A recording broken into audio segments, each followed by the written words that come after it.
여러분들 이런 여자분들 혹시 보셨나요? 딱히 엄청난 미인은 아닌데 따지자면 그 여자보단 내가 훨씬 나은 여자 같은데 왠지 남자가 굉장히 사랑꾼으로 행동을 하는, 보면 부럽기도 하고, 왜 내 남자친구는 저렇게 행동해주지 않는지, 왜 내 연애는 자꾸 빨리 끝나는지 속상하기도 하셨을 거예요. 남자를 사랑꾼으로 만드는 모습이 어떤 건지 아신다면 여러분도 사실 충분히 보여줄 수 있고, 심지어 떠나간 전 남친의 마음도 되돌릴 수 있어요. 그러니까 그런 여자분들 부러워하면서 속상해하실 필요가 전혀 없어요. 행복하게 연애하시려고 연자TV 보고 계신 거 맞으시죠? 오늘도 여러분의 행복한 연애를 위해서 알려드릴게요. 집중해주세요. 그러면 남자분들은 어떤 모습을 보고 와, 이 사람 진짜 좋은 여자구나 라고 느낄까요? 세 가지 모습을 알려드릴게요. 우선 일이 많고 바쁜 남자들, 워커홀릭인 남자분들 같은 경우는 참 멋있어 보이고 섹시해요. 그런데 이분들의 마음을 끝까지 사로잡는 거를 많은 여자분들이 좀 못하시더라고요. 사실 이분들이 원하는 거는 딱 하나예요. 연락하고 만나는 게 마음이 편한 여자. 외모는 1차 관문이죠. 외모에서 어느 정도 이 남자분들이 본인이 데이트할 만한 여자다라고 생각하는 그런 분들을 걸러냈다고 하면 그 다음 보는 거는 이 사람이랑 얼마나 내가 마음 편하게 지낼 수 있을지라는 포인트거든요. 왜냐하면 일이 많으신 분들 같은 경우는 특징이 있어요. 연애에 올인을 할 수가 없어요. 시간도 많고 하루 종일 여자친구 생각해 줄 수 있는 그런 남자분들이 당연히 여자분들에게 더 점수 따는 거는 이분들도 알아요. 그런데 본인 삶이 그럴 수가 없는 거죠. 그러다 보니까 그 부분을 포기를 한 거예요. 이런 분들은 연애를 하면서 본인이 막 많이 챙겨주고 연락 자주 해주고 이런 거에 이제 자신이 없으신 분들, 그리고 앞으로도 바뀔 생각이 없으신 분들이에요. 여태까지 이게 이분들이 살아왔던 방식인 거고, 이런 바쁘신 남자분들의 기본적인 심리 상태에 대해서 여자분들이 모르는 경우에 보통 무엇을 하냐면요, 남자를 막 쪼기 시작해요. 사랑한다면 연락을 좀 자주 해야 되는 거 아니냐, 나만 오빠 사랑하는 것 같다, 회사에서 밥도 안 먹고 화장실도 안 가냐, 그럴 때 내 생각 안 하냐, 뭐 등등등. 남자분들 입장에서는 겉으로는 미안하다라고 하면서 달래주려고 해요. 그러면서 속으로 지쳐가죠. 본인은 이렇게 살아야 하는 사람인데 내가 살아가는 모습 자체 때문에 미안하다고 말을 해야 되는 거잖아요. 그러다 보니까 점점 이렇게 잘해주는 것에 대해서 한계가 오기 시작해요. 그러다가 연애가 망가지는 거죠. 이런 분들은요, 일 모드일 때는 딱 일만 하고 싶으신 분들이에요. 안 그래도 머리가 아픈 일 모드인데 그때 이제 연애까지 생각을 해달라라는 요구는 이분들이 들어주기엔 좀 너무 힘들어요.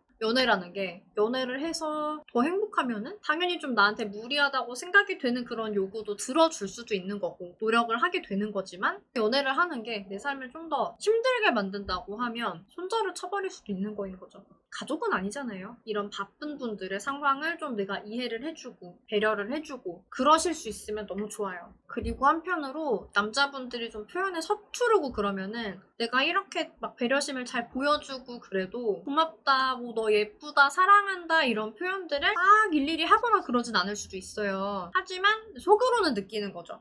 이 여자 찐이구나. 내가 참 잘 골랐구나. 너무 고마운 사람이구나. 일반적인 여자분들은 본인들 머릿속에 있는 연애에다가 자기를 끼워 맞추려고 하는데, 이 여자는 내 입장을 공감하고 배려해주고 이런 게 느껴지니까 알아서 내 입장을 헤아려주는구나 라고 느낄 때 이제 남자분들이 굉장히 많이 감동을 받게 되는 거죠. 그러면은 바쁘든 바쁘지 않든 남자분들이 공통적으로 좋은 여자다라고 느끼는 포인트는 또 뭐가 있을까요? 미소 짓게 만들어주는 여자. 이건 사실 쉬운데요. 감정은 전염되잖아요. 따라서 웃을 수 있게 돼요. 뭔가 표현을 하려고 했을 때 이로 인해서 상대분의 감정이 어떻게 나타날지 미리 생각을 해보시고 행동을 하실 수 있으면 굉장히 좀 도움이 되실 거예요. 생각보다 많은 분들이 지금 이 순간 자신의 감정을 그대로 표현을 하려고 많이 노력을 하시는데 사실 그게 좋은 커뮤니케이션 방법은 아니에요. 예를 들어서 서로 집에도 자주 드나들고 커플끼리, 혹은 뭐 동거하듯이 지내고 그런 분들도 계시잖아요. 그러다 보면은 상대분의 생활 습관 같은 걸 봤을 때 거슬리는 게 보일 수도 있어요. 양말을 아무데나 벗어 던져 둔다든지. 내가 그게 싫을 수 있죠. 그게 싫어서 헤어지고 싶으면은 솔직하게 그냥 말을 해도 상관은 없는데, 근데 내가 이 사람한테 좋은 여자로 보이고 싶다고 하시면은 같은 메시지라도 좋은 여자처럼 표현을 해주셔야 되거든요. 물론 남자분이 잘못했죠. 그건 사실이에요. 정리 잘하고 사는 게 당연히 좋죠. 근데 내가 잘못을 했어도 그걸 기분 나쁜 식으로 지적을 받으면 기분을 상하게 돼 있어요. 내 기분 기분을 상하게 만드는 사람을 좋은 사람이다 라고 인식하기는 되게 어려워진다는 거죠. 그러면은 이렇게 반응을 해주면 어떨까요? 오빠 오늘 밥 진짜 너무 맛있었다. 오빠 요리 진짜 잘하더라.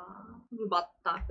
정신 없어서 양말 못 치운 것 같아서 내가 세탁기에 넣어뒀는데 보통은 어디에 정리해? 같은 표현이라도 남자분이 기분이 상하는 게 아니라 아차 싶기도 하고 고맙기도 하고, 만약 보통 이제 본인한테 정리하는 프로세스가 없다라고 하면은 이번 기회에 만들어 볼까 싶어지기도 하겠죠. 연애를 하다 보면 솔직히 좋은 순간만 있을 순 없잖아요. 남들 같으면 막 잔소리하고 지적질하고 시비를 걸고 그럴 만한 상황에서 나는 고마운 감정이 들게 만들어주는 그런 사람이라고 하면 당연히 돋보이겠죠. 요거 두 가지만 돼도 여러분은 정말 배려심도 좋고 말도 이쁘게 하는 특별한 여자로 보일 거예요. 그래서 서운함을 너무 표현을 해서 상대분을 지치게 만들었거나 자꾸 틱틱거리거나 잔소리를 해서 이제 상대분을 질리게 만든 분들, 말을 예쁘게 하시는 게 아니라 막 싸움을 거시는 분들, 이런 분들이 이제 이별을 하셔가지고 전 남친, 전 여친 좀 잡아주셨으면 좋겠다 라고 상담으로 찾아오시면은 이제 너를 알려드리기는 해요. 이런 부분들이 상대를 내가 미리 헤아릴 줄 안다고 하면 다르게 표현이 될 수도 있는 부분인데, 내 입장만 생각하다 보면은 예쁘게 표현을 할 수가 없거든요. 너는 내가 사용을 하려면 상대분의 감정, 입장 이런 거부터 먼저 헤아릴 수 있어야 그래야 말을 시작을 할 수 있기 때문에 연습만 열심히 하셔도 정말 특별한 사람으로 보이게 될 수가 있거든요. 다들 안 해보셔가지고 그렇기는 한데 진짜 해보시다 보면은 누구든 말을 금세 이쁘게 하실 수가 있어요. 마지막으로 배려심 말고 하나만 더 짚어드리자고 하면은 이런 모습인 경우에 남자분들이 좋은 여자로 인식을 해요. 어떤 여자냐고 하면은 고민을 나눌 수 있는 여자. 이렇게만 말씀드리면 막막하실 수 있어요. 설명을 드릴게요. 그 사람의 메인 고민이 뭔지에 따라서 좀 많이 달라지긴 하는데, 나한테 그런 각 분야에 대한 어떤 배경 지식이 충분하다고 하면 공감대 형성은 물론 이제 문제 해결까지 내가 관여를 해줄 수가 있겠죠. 뭐 상대가 부서 이동을 하는데 내가 이 사람이 이동해갈 부서 업무를 해본 거예요. 그러면은 내가 이야기를 해주기도 쉽고 상대가 나한테 기대기가 되게 수월하겠죠.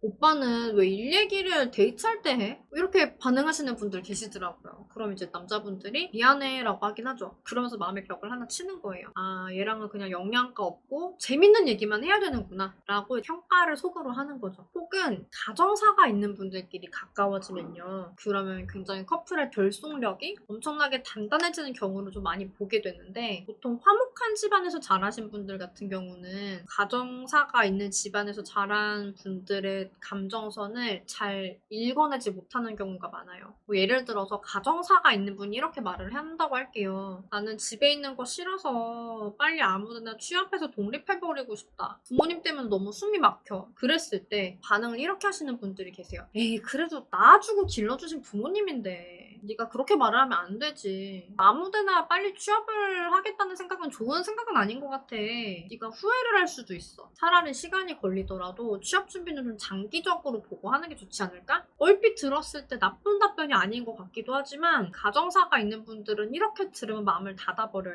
아, 얘한테는 화목한 집안에서 자란 애처럼 내가 행동을 해줘야겠구나. 그렇게만 얘기를 해야지? 라고 생각을 딱 해버리는 거예요. 뭐 이런 사람들만 만나오다가 가정사를 오픈을 했을 때 서로 공감할 수 있는 그런 분을 만나게 되면은 아, 얘는 진짜 남다르다 이런 생각이 드는 거죠. 마음을 터놓을 수가 있으니까.